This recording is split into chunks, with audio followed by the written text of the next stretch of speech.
Next one we have is Stefania from HacKIDemia, and she's going to talk about the education side of the makers. And I met Stefania actually over the email a couple of years ago, and she's teaching kids in Africa on Arduinos and Raspberry Pi. So let's welcome Stefania.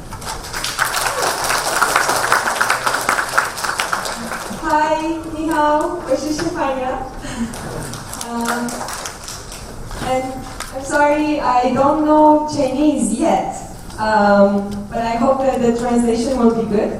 Today, I will be talking about designing with and for makers. Because while you were seeing all these exhibits at the Maker Faire, we actually been very busy doing something secret before the Maker Faire, and I'm going to tell you in a second what that was. So I'm the founder of HacKIDemia, and what we do at HacKIDemia is that we design hands-on workshops for kids to learn by playing and by doing. And our mission is really to empower young people to become makers, creators of science, of technology. And this is the type of activities we do. We do all sorts of workshops like making electricities with lemons, teaching kids how to solder even when they're 6, making musical carpets, anything you can imagine. I wanted to create the school that I wanted to have when I was small. So that's what we try to do with HacKIDemia. And these are some more examples of workshops. We take old webcams and transform them into microscopes, try many different designs and prototypes by reusing materials. Imagine how you would teach Photoshop to kids. Like, this is how we teach design to kids in Photoshop. We try to make the abstract tangible. Musical instruments, everything becomes interactive, everything becomes playful. And we also try to involve the parents. That's actually very important because the parents care a lot about their kids' education, and we want them to continue to do this at home, and also to learn together with their kids. So in order to facilitate that, we actually created a kit for schools and for parents. And we've been using this kit in the past weeks as well. It also comes with content. There is a lot of work that needs to be done. Like, if we want things like all the projects we learn together with our kids. So in order to facilitate that, we actually created a kit for schools and for parents. And we've been using this kit in the past weeks as well. It also comes with content. There is a lot of work that needs to be done.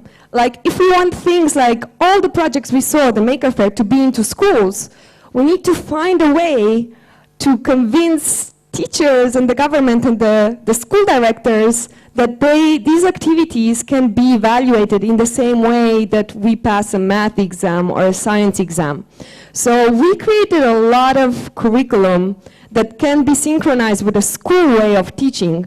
And here you can see some examples of activities like how can you make conductive ink with vitamin C. So after we worked on these activities for schools, we realized that one part that is missing for changing education are the people, like the mentors, because it's really hard to change the way we teach in schools. So we want to bring makers and people who are passionate from outside schools to come and share their passion and inspiration with the young people. So we created Maker Camp, and the goal of this project was to transform shipping containers into maker spaces. And we also work in a lot of countries where there are no maker spaces, no fab labs, no Maker Faire. So we needed to start making spaces where kids, parents, mentors can come together and build things. So actually, this week, this was the last camp we did in Berlin. Last summer, we had 1 month, and you can see our container, how it looked at the end when it was transformed. And for the first time in China, this week, before Maker Faire, we were here a week before with 20 participants from all over China. And we received this metallic box, and our task was to transform it into a makerspace, and then to use it to do creative projects. So I was so proud to see that we got participants in our maker camp from all over China, and also participants from abroad, from Thailand, from Canada. They're actually in the room. So I would like to see all the people from Maker Camp. Can you wave your hands? If you're in the audience, Jimmy? So if you have questions about how their experience was and what they learned and how do you actually start if you want to build your own prototyping lab, invention space, please go and talk to them at the break. And I wanted to show you how do we design a space where we feel at home, where we can take ownership, where we can feel inspired. So this is what these camp participants have done. They took this metallic cube and start painting it in the first day. And you can see they actually made their own portraits on the walls. If you go to the container, our container is next to the InnoSpace. You will see that now these drawings are actually interactive, so they have lights and music, and you can interact with the container. And we didn't paint the container only inside, we also painted it on top. And we had to deal with a lot of challenges because the Maker Faire a week ago was not ready. And as you probably noticed, it's very hot in Shenzhen. So you can imagine how it was for us to work in a shipping container in the sun. So first problem, fix the air conditioning. Second problem, build shelves. This is Jimmy, he's right there. He learned for the first time how to build shelves, kind of like Lego pieces. Then we had our container, which was not fully ready, but we still wanted to do workshops and learn more about how to use the tools, how to build things. So we actually had to build an improvised shade. And we had Katya Vega, who's going to speak tomorrow, and she's also in the room, who gave a workshop about wearables, so we had to build our own costumes. And we had a lot of sessions where we discussed about the why of this project. Like, why do we do makerspaces? Why are makerspaces important for the community in China? Why would people in your community come to the makerspace? How do we involve everyone in our community? And I have to say, it's quite a unique experience because we had people in the camp that don't speak English, and we had people in the camp that don't speak Chinese. So in the beginning, it was very hard because just like now, someone had to translate. And there are many things that are being lost in translation. However, after a week, everyone spoke the same language. We could communicate in body language, we could understand each other, we could inspire each other. And the people who in the beginning of the camp didn't dare to say anything in English did presentations in English at the end of the camp, and I'm very proud of them. And we also have like some very inspiring mentors. Like here we had Thomas from Pebble, who came and showed us how we could reprogram the Pebble watch in the container. And we had the Strawbees. I'm sure you saw Eric earlier, who came and gave a workshop.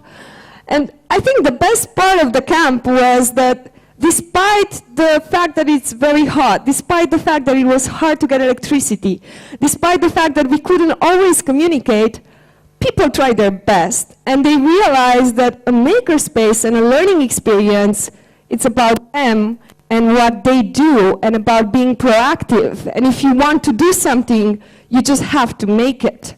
Not wait for someone to do it for you or to tell you what to do.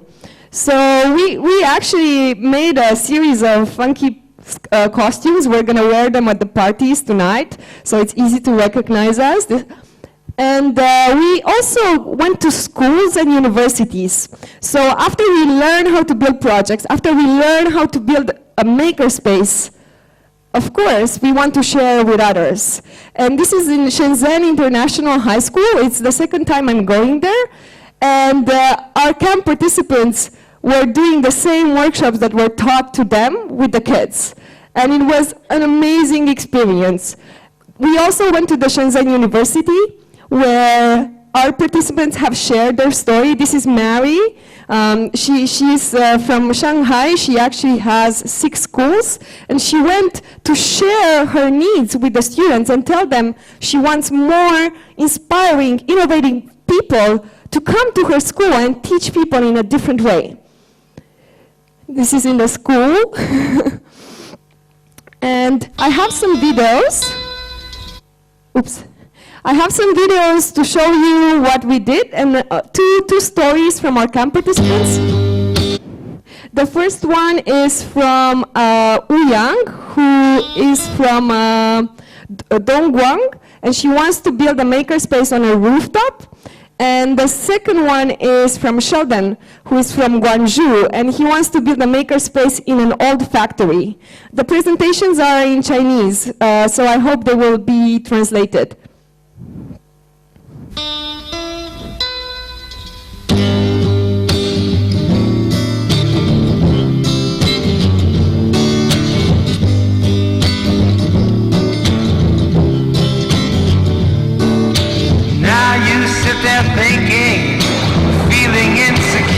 之前我是一名记者，在财经传媒工作，这是一个非常棒的团队和媒体，我很喜欢这里。但是我有一个弟弟，他才6岁，生活在东莞，就是中国的这个流动儿童，他们的平时的游戏方式就是在大马路上跑，这个让我非常担心他们的安全。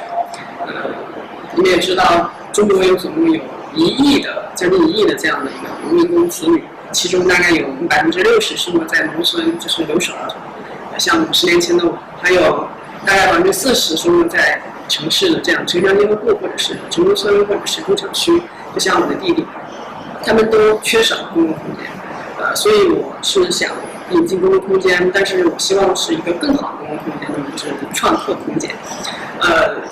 所以我们想到了要做这个蝌蚪的这个英文名叫 Kids Do It。就是很符合我们这个创客的这样的一个精神。我们会用社会企业的方式来运作它。就是说我们会自负盈亏，推奖我们的股份，但是不分享红利。我们希望尽可能多的去建立这样的空间，或者说用其他的方式去推广这样的模式。这是我的梦想。大家好，我叫陈柱成，我是广州创新林开发创空间创始人。我的创空间呢，主要是主要是面向青少年创客，还有电话爱好者，还有学生，提供一些表达创意的一个平台。然后我们会有自己的一个项目库，还有我们自己的一些软硬件的配套设施。我们主要在于说，能够尽量去降低一些创客在实现想法方面的一些门槛，然后帮助他们实现从0到1的这个阶段。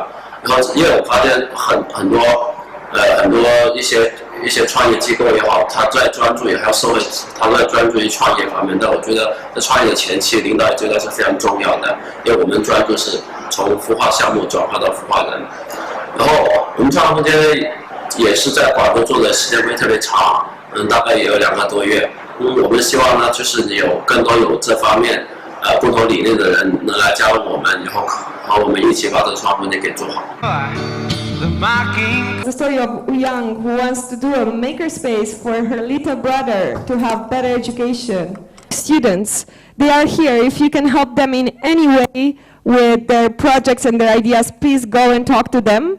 And I also wanted to say a big thank you to Dory, who was our photographer and video maker, who made this video yesterday morning because the camp is still ongoing.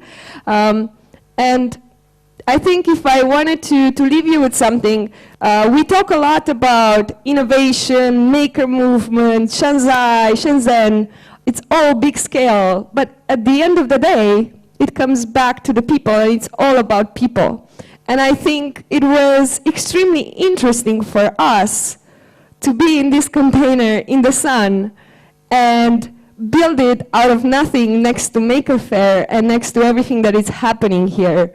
And I would like to leave you with something. I think we all have talent, but we don't all have opportunity. So if you're here, if you're sitting in this room, that means you are privileged, and this comes with the responsibility of sharing back. And it also comes with the joy of having fun, being crazy, staying hungry and staying foolish. So I hope to see many more maker camps from our participants. I'm extremely inspired by their stories, and I hope you will be able to talk to them after this presentation. And I also hope you will be able to come and visit our container and build things inside with us. Thank you very much.